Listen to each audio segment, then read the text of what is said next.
Hi, Emily. Just saw your post yesterday on LinkedIn about why foreign languages are being, foreign language programs are being removed in a lot of universities when there's no mention of any financial cuts. And Michael already responded, and I responded to his with another video on the linguistic imperialism. I think there's a bit of that, quite a bit, quite a bit. But I think another thing to look at, and I'll mention this regarding your post and what you talked about, was the topic of the core subjects of math or literature or biology or psychology or physics or chemistry or something like that. That those get more attention, but they don't get used as much. The specific topics, as specific reference points of the language, like, do you ever measure a circumference of a circle with pi, right? Or have you grown bacteria, in biology? Or have you come across eyewitness testimony in psychology? But I will say that I have used a lot of things in these other areas. I have done measurements to measure the lot of a kind of an obtuse kind of lot for someone to build a house on it, and I use math to do that. I have used it, not just mathematics, do my taxes or something, right? And in biology, I have done certain things, probably with my children, try to do things. Psychology, I've come across a lot of things because I've worked in psycholinguistics. So I've crossed a lot of things that are psycholinguistics. Picked up St. Mark's Gospel. I've actually read it quite a few times, and more than that in that reference book. Not required the periodic table. I've looked at the periodic table quite a few times for certain things. And it wasn't just because Iron Man came up with a new element and I had to look it up and see that it wasn't there, right? So, not lit a Bunsen burner. I have had to create fire and when I go camping, and I have had to do different ways to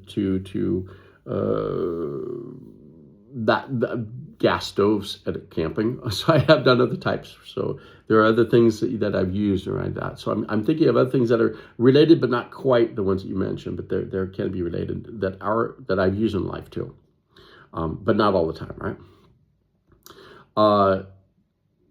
However, and I do agree with you that foreign languages or languages in general, and then of course other languages, have allowed you to work and study in 3 foreign countries, and I've learned a lot of other languages and lived in other foreign countries too. Made friends all the world, colleagues and friends all the world, I totally agree. Become more independent, yes. Learn to accept cultural differences, very much tolerance and cultural difference, and accepting intolerance, and learning how to deal with differences and to rather than ignore them and respect them. Yeah, I totally agree. I totally agree with that. Learn about your own culture and how others perceive it. I totally agree. I've made a whole series of videos on my YouTube channel about working with Americans, working with the French, working with the Germans, working with the Chinese, working with different cultures. In my own culture is the one I probably made the most videos about. And to see through a different lens, that's called a worldview. So yes, I totally agree. And learn to accept people for them, who they are, not to judge them. And yes, even in whatever culture, right? And all these subjects have their benefits. And I think the point that comes up here is why is language in general not valued as in other core topics? And it's because of language arts. Because language in Anglo-Saxon countries is typically seen as language arts. And so it's not a subject matter. In other countries, it's a subject matter. But as Michael said, in Anglo-Saxon countries, it's not a subject matter, it's language arts. And so it's just a means of communication. And the core topics of school are usually seen as more important. And I did a associate's degree and a bachelor's degree in text analysis and hermeneutics, and then a bachelor's degree in French, and then a master in applied linguistics and teaching language, and then a master's in teaching French, and then a master's in linguistic science, and then a doctoral degree in linguistic science. So I spent a lot of time going through these, learning linguistics, language, and all these things. But I had other good topics too. So I did went to engineering, went to telecom and IT, and got degrees in that too. And what I'm looking at now, looking at hindsight and having worked in the software industry for 30 years, that my language skills are the ability for me to communicate content, right? And a content on subject matter areas, subject matter expertise. And now I say to people, don't get a translation degree, get a degree in a topic, in a subject, in a discipline that you can master, you can work on, and you can do, and take some linguistic classes, take some language classes to be able to communicate in that. But you want to be able to use that subject matter, the discipline, as the specialization, as what you're known for, right? And I think my whole career I've done that. I have not focused. Yes, I built translation systems, I built speech systems, but I've done that for certain topics, certain areas of specialization, certain domains. And I learned medical devices, I learned pharmaceutical, I learned all kinds of areas, mechanical engineering. And I've done them, right? And so those are what I'm known for, and building the systems around those, and using the communication language for those disciplines.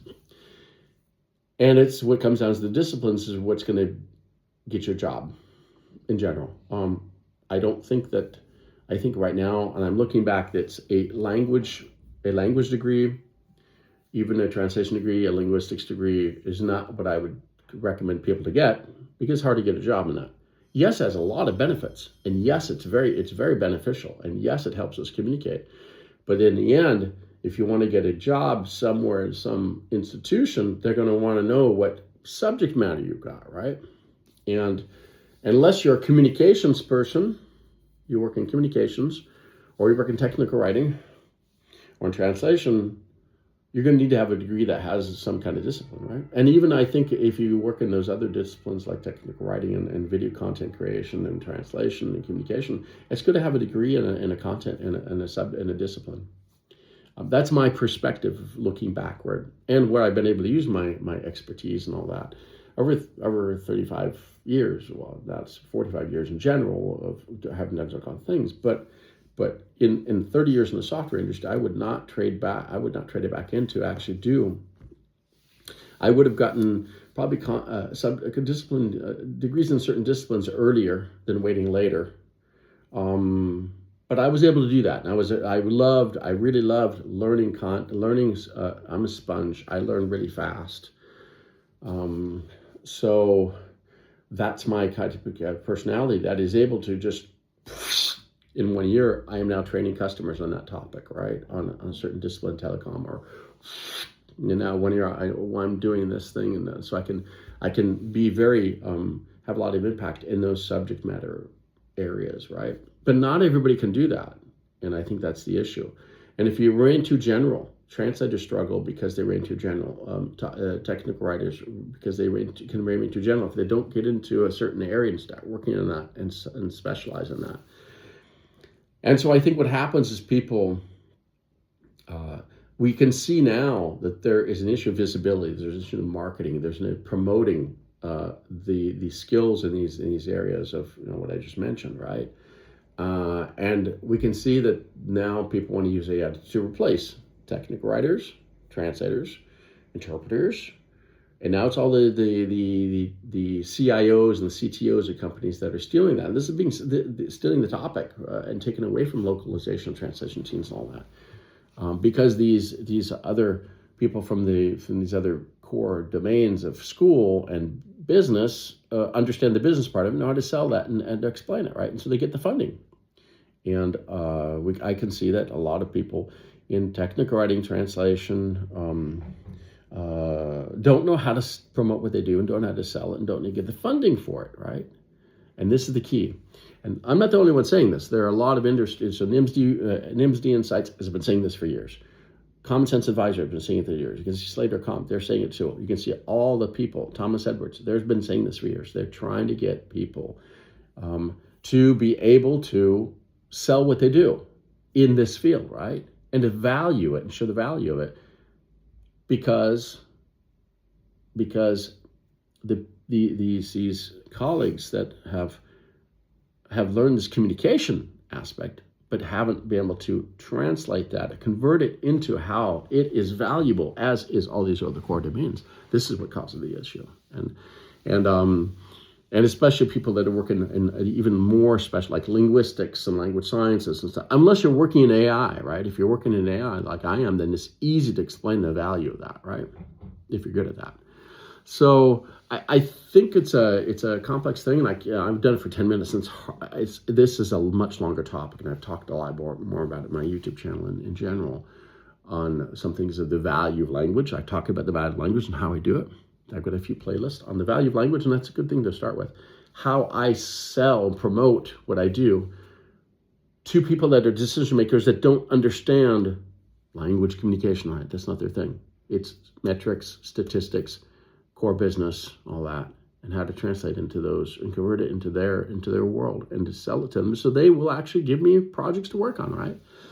So it's a fun thing, and I love doing it. It's just that I'm seeing that there's a significant decline right now in the past couple of years. All the funding is going away.